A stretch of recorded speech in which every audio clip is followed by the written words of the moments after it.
Si 1 plus 1 égale à 2, pourquoi 2 plus 2 n'est pas égal à 1? Et je t'apporte l'explication en te disant 1 plus 1 est égal à 2 parce que la sommation d'une unité et d'une autre unité fait 2.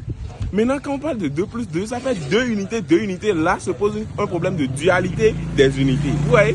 Et quand on s'inscrit dans ce cadre-là de dualité des unités, là intervient Pythagore.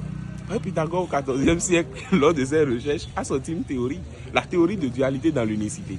Donc tu peux prendre 1 et retrouver 2 dedans, comme tu peux prendre 2 et retrouver des 1 dedans. Non, donc, sauf que, laisse-moi intervenir pendant une petite fraction de seconde. 1, ça fait un chiffre, plus un autre chiffre, ça fait 2. Mais pourquoi 2 s'écrit avec un seul chiffre? Là, c'est paradoxal. Tu vois, et dans ce paradoxe-là même s'inscrit l'explication déontologique de la mathématique. Parce que quand on parle de mathématiques, étudiées depuis le XIIIe siècle. La question que je me pose, on dit que souvent la mathématique n'est pas la littérature. Pourtant, pour faire les maths, on fait de la littérature. On parle français, on parle les langues.